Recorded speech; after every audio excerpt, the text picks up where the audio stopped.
What if a simple flight turned into a nightmare? Imagine sitting in your seat, thinking the journey will be ordinary. And then a flight attendant stabs your leg with a fork. Yes, a fork. But it gets worse. This wasn't just any passenger. This was the son of the airline's owner. And what happened next would shock everyone on board. Stick around, because in the next few minutes you're about to witness courage, fear, and a moment of reckoning that no one saw coming. It was supposed to be just another ordinary flight. Passengers chatting, flight attendants moving up and down the aisle. But then, in a split second, everything changed. Amir, just a teen trying to enjoy a simple family trip, felt a sharp, burning pain in his leg. A fork.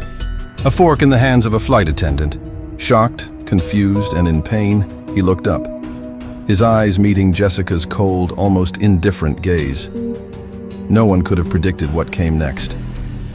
Jessica didn't know who he was. She didn't know that Amir wasn't just any passenger. His father, Anthony, wasn't only on the flight later, he was the owner of the airline itself. Passengers screamed. Tension rippled through the cabin. Phones were out, eyes widened. But Amir had no idea how far this moment would spiral, how a single impulsive act could ignite a storm bigger than anyone on that plane could imagine. And Jessica? Did she even realize the gravity of what she had done? Or the person she had just targeted without knowing their power? By the time Anthony stepped onto that plane, the consequences were already unfolding. Secrets, rage, and shocking truths waited, ones that would change lives in ways no one could have imagined. What happens when a single act of recklessness meets a family with unimaginable power? You're about to find out. Amir had always been the kind of kid people remembered, not because he wanted to stand out, but because his energy made the room lighter. At 16, he balanced schoolwork, basketball practice, and helping his father, Anthony, with small family errands. His friends joked that he was the glue of their group, always there to make everyone laugh, to lend a hand, or to speak up when something felt wrong. Life in their city wasn't perfect, but at home Amir felt safe. Anthony had built a life full of stability and pride. Theirs wasn't a flashy life, but it was comfortable, a house filled with laughter, a kitchen that smelled of fresh bread on Sunday mornings, and walls lined with family photos capturing moments of triumph, however small. At school, Amir was known for his quick wit and bright smile, but he was no stranger to the sideways glances or subtle whispers that followed him down the hallway. Teachers rarely noticed, but the students sometimes did. Nothing overt, just the quiet pauses when he tried to join a conversation, the occasional accidental bump in the cafeteria line, or jokes that cut sharper than they seemed. Amir brushed them off. He had to. Life demanded he stay focused. Still, there was a tension lingering under the surface, the kind you feel before a storm hits. He didn't yet know it, but the world outside his home and basketball court had rules that weren't written anywhere. Rules that sometimes judged him before he even had a chance to speak. His father, Anthony, never hid his pride in his son. He reminded Amir often, "You're strong, smart, and capable. Don't let anyone make you doubt it." But even Anthony knew that in a society still tangled in prejudice, being proud and being safe didn't always go hand in hand. That morning, Amir set out for a family trip, a rare break from school and the neighborhood that watched him closely. The air was crisp, the sky bright, the kind of day that made everything feel normal, almost perfect. Yet in the back of his mind, a small unease tugged at him. It was subtle, almost unnoticeable, but it was there, a whisper that the world outside their home wasn't always kind, that some people judged before knowing a single thing about you. As Amir headed toward the airport, carrying his bag and a playlist buzzing in his ears, nothing about the day suggested that a single encounter would soon turn the ordinary into chaos, or that he would be forced to face cruelty in a way he had never experienced before. The plane was supposed to be just another routine flight, another step toward a weekend getaway. But from the moment Amir stepped onto the aircraft, something felt off. Jessica, the flight attendant assigned to his aisle, moved with an unusual stiffness, her eyes scanning the cabin in a way that made his stomach twist. She didn't smile once, didn't greet passengers warmly. Most people might have shrugged it off. but Amir felt it instantly, the subtle weight of judgment in the way she looked at him. At first, it was small things. She asked him to move his bag with an edge in her voice, as if his presence was a burden rather than a passenger's duty. When Amir complied, she muttered under her breath, just barely audible, but sharp enough to sting. He looked around. No one else seemed to notice. A creeping sense of isolation began to settle in. By mid-flight, the tension escalated. Jessica approached him again, this time with a tray of food. Her eyes narrowed when he asked a simple question about a menu item. "Watch your tone," she snapped, louder than necessary, turning heads in the aisle. Amir's face burned, not from guilt, but from humiliation. People were staring. Whispers floated around him, and for the first time he felt the invisible barrier of prejudice pressing down on him. Then it happened. A minor disagreement over a misplaced seat cushion spiraled rapidly. Jessica's hands shook with frustration as she grabbed the fork from the tray and jabbed it sharply at Amir's leg. Pain shot through him, and the sharp metal cut through the protective calm he had tried to maintain. He gasped, caught between shock and fear. Passengers froze. Some gasped, some whispered frantically to their neighbors, and some fumbled for their phones. Amir's mind raced. Was this real? Was someone really attacking him on a commercial flight? But the worst part wasn't the physical pain. It was the sudden realization that this wasn't just random anger. There was something deeper, a malicious energy behind her action that went beyond mere frustration. He tried to speak, to explain, but Jessica's glare silenced him. The rest of the crew didn't intervene immediately, unsure if they were witnessing an overreaction or a serious incident. Every second that passed felt like hours, and the cabin, once full of chatter and low hums of air conditioning, had grown unbearably tense as Amir sat there, clutching his leg. Fragments of his life flashed in his mind. The subtle jabs at school, the whispers in the hallway, the moments when people laughed just a little too loudly at jokes made at his expense. It was as if this one act on the plane had opened a floodgate, revealing years of prejudice and small injustices that had always lurked beneath the surface. Then, a rumor started circulating among the passengers. Someone whispered that Amir's father, Anthony, was not just a wealthy businessman, but the owner of the airline itself. Jessica's eyes widened, the force behind her action suddenly colliding with the consequences she hadn't anticipated. For Amir, this revelation was terrifying. He didn't want the situation to escalate further. Yet he couldn't ignore the injustice, the public display of cruelty aimed at him simply because of who he was. The atmosphere thickened. Every glance in the cabin felt loaded, every murmur carrying a mix of curiosity, judgment, and shock. Passengers were glued to their seats, some secretly rooting for Amir, others unsure how to intervene without causing chaos. Amir's chest tightened with a mix of anger, fear, and determination. He realized he couldn't stay silent. Not now, not ever. And yet, before any resolution could come, Jessica's actions became even more unpredictable. The fork incident was no longer an isolated attack. It was the spark that threatened to ignite an entire storm of confrontation, social judgment, and exposure. Amir's next moves, the choices he would make under pressure, were about to determine the trajectory of not just this flight, but of his own sense of dignity and justice. Would anyone stand up for him? Would the truth come out before the situation spiraled completely out of control?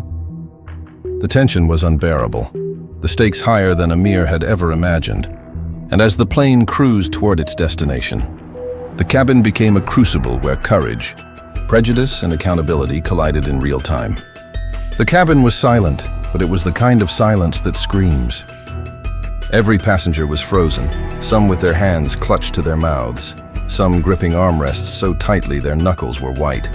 Amir's leg throbbed from the fork, but it was nothing compared to the rage, confusion, and humiliation burning inside him. Jessica, standing over him with a mix of fear and defiance in her eyes, suddenly seemed small against the weight of what she had done. For a moment, Amir's instincts screamed to shrink, to apologize, to make it stop, but something inside him snapped.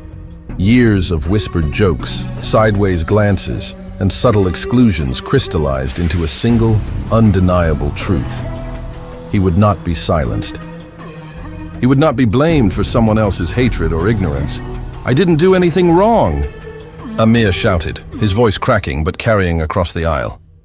The words, raw and trembling, had a resonance that startled everyone, including Jessica. She faltered, her grip on the fork loosening. The tension in the cabin thickened like storm clouds before a lightning strike. Passengers began to murmur, some looking at Amir with newfound respect, others exchanging horrified glances at Jessica. In that moment, the power dynamic shifted. No longer was Amir a passive victim. He was taking a stand, claiming his space, refusing to let fear dictate his reality. Jessica's face flushed with anger, shame, and confusion. "You don't tell me how to do my job," she spat. But even as she spoke, the confidence that had fueled her earlier aggression was crumbling. The fact that she had not known who Amir was, the son of Anthony, the airline owner, hung in the air like a silent accusation. And then, the door at the front of the plane opened, and Anthony entered. The man who had always been Amir's protector, mentor, and moral compass now stood in the aisle. He didn't rush or shout. He simply looked, his gaze calm but piercing. And for the first time, Jessica felt the weight of accountability. Anthony's presence was electric. He didn't need to say much. The authority and dignity in his posture spoke volumes. Passengers straightened in their seats, some holding back applause, some just staring, wide-eyed. Amir felt a surge of relief, but he also realized he didn't need his father to fight for him. He had already found his own courage. Jessica tried to retreat, but the reality of what she had done was undeniable. Her eyes darted around the cabin, seeing the judgment, the whispers, the disapproval. Every subtle act of prejudice she had carried into that moment was now reflected back at her in the silent condemnation of every passenger present. Amir, trembling but determined, stood taller. "I am not a mistake. I am not invisible, and I will not be treated like I'm less than anyone else," he said, each word slicing through the tension like fire. The cabin was still, hanging on every syllable. It was more than a statement. It was a declaration of self-worth in the face of cruelty. Jessica's fork dropped with a clatter onto the aisle floor, echoing like a gavel in a courtroom. It was a sound of surrender, but also the stark realization that actions have consequences, that hatred and prejudice can never truly be hidden. The shame on her face was undeniable, a mirror of the fear she had instilled in Amir moments before. But the climax wasn't just in Jessica's fall. It was in Amir's rise. The bravery to speak, the refusal to be silenced, and the courage to confront injustice in front of witnesses created a moment that would linger long after the plane touched the ground. Passengers exchanged glances, some nodding subtly, others tearing up at the display of resilience. Anthony stepped forward now, placing a steadying hand on Amir's shoulder. "You did exactly what you needed to do," he said, his voice calm but firm. "Never let anyone make you feel less than who you are. Not on this plane, not anywhere in this world." Amir inhaled deeply, the pain in his leg fading slightly in the face of this victory, small but monumental. The storm inside him had broken, replaced with clarity, with power, and with a sense of justice beginning to take shape. Yet, even in this moment of triumph, there was a question hanging in the air, a question the passengers and Amir both felt in their bones. Would this act of courage be enough to change the way the world saw him? Or was this just the beginning of a fight that stretched far beyond the cabin of that plane? The fork lay abandoned on the floor, a silent witness to a moment that had become more than a mere conflict. It had become a statement. Amir had fought back. He had claimed his dignity, but as the plane continued toward its destination, the tension lingered, and the world outside those cabin walls waited, unaware of the storm that had just been unleashed. The plane finally touched down, the tires screeching against the runway in a sound that felt almost like a release. But for Amir, the journey hadn't ended at touchdown. It had only reached the first step of a long reckoning. The events in that cabin had left marks deeper than the fork's cut, deeper than fear or embarrassment. They had left questions, anger, and a newfound awareness of how fragile dignity could feel in a world still shadowed by prejudice. Anthony was by his son's side immediately, his presence calm yet commanding. He guided Amir off the plane, past the murmuring passengers and curious onlookers, and into a quiet space where words could finally be exchanged without the weight of judgment pressing from every corner. Amir looked at his father, his emotions swirling, fear, anger, relief, and a deep, simmering pride all at once. "You stood up for yourself," Anthony said, voice steady but warm. "That took courage. And courage is what changes the world, Amir. Not fear, not silence, but courage." Amir nodded, absorbing the gravity of those words. He had felt powerless just moments before, yet he had found strength he hadn't fully recognized in himself. And now, in the aftermath, that strength felt transformative. Meanwhile, Jessica was taken aside by the airline security team. Passengers whispered and shared their accounts, and it became clear that her actions weren't isolated. They had exposed a pattern of subtle prejudice and hostility towards certain passengers. The airline launched an internal investigation, ensuring that justice would not only address this single incident, but also prevent similar abuses from happening in the future. For Amir, however, the resolution wasn't about punishment, it was about recognition. He realized that courage wasn't only about confronting the person who wronged you. It was about confronting fear itself, confronting a system that sometimes allowed cruelty to hide behind routine and professionalism. He had faced both head-on and survived not just physically, but with his dignity intact. Word of the incident quickly spread, first among the passengers, then online, and finally through the media. While some reports sensationalized the story, others highlighted Amir's bravery, focusing on the way a young man refused to be diminished by fear or prejudice. Social media erupted with discussions about accountability, equality, and respect. For Amir, seeing support from strangers around the world reinforced a lesson he had already begun to learn. While prejudice could strike suddenly and unexpectedly, courage and unity could amplify a voice far louder than hate. The long-term consequences for Jessica were significant. She faced disciplinary action, underwent mandatory sensitivity and diversity training, and eventually was removed from passenger-facing duties. The airline made a public statement, apologizing to Amir and his family, and promising to reinforce inclusivity and respect in every aspect of its operations.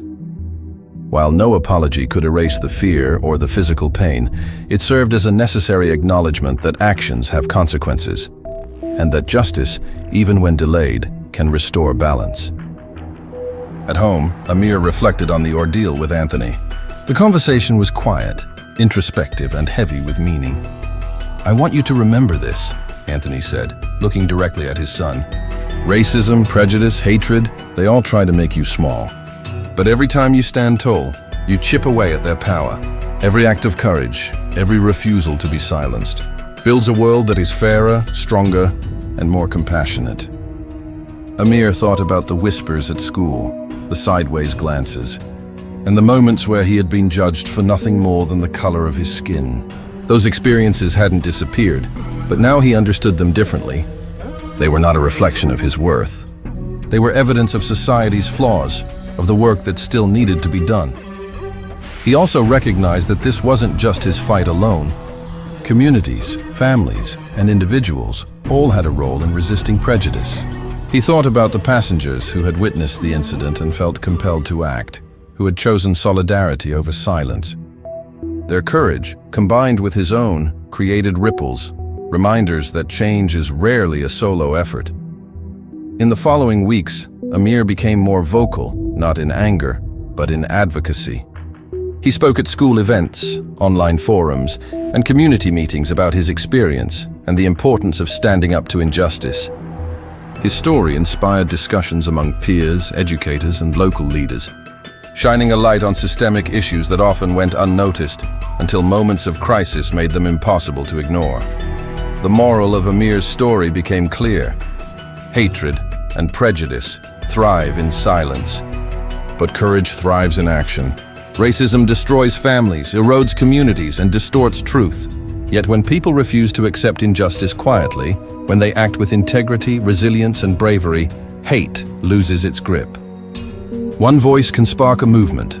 One act of courage can ripple far beyond a single moment, touching lives that might never have known fear or pain in the same way.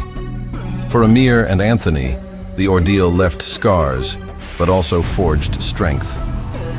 Their bond deepened, not just through shared love, but through shared experience of confronting the world's harshest realities. And for the passengers, the airline, and even Jessica, the events underscored a universal truth. Actions have consequences. Silence can be complicit, and humanity flourishes when courage outweighs cruelty. In the end, Amir walked away from that plane changed, not broken, but awakened. The fork that had caused pain became a symbol, not of suffering, but of resistance, resilience, and the power of standing tall in the face of hate. And while the world would continue to grapple with prejudice, Amir had learned a lesson that would carry him forever. Courage defeats hate, unity fosters healing, and dignity can never be taken from those who refuse to surrender it. As he looked back at the airport, the sky stretching endless and bright above him, Amir knew that this was only the beginning, not just for him, but for every voice willing to rise against injustice. And that understanding, the clarity born of struggle, was a victory far greater than any fear could have ever threatened to steal.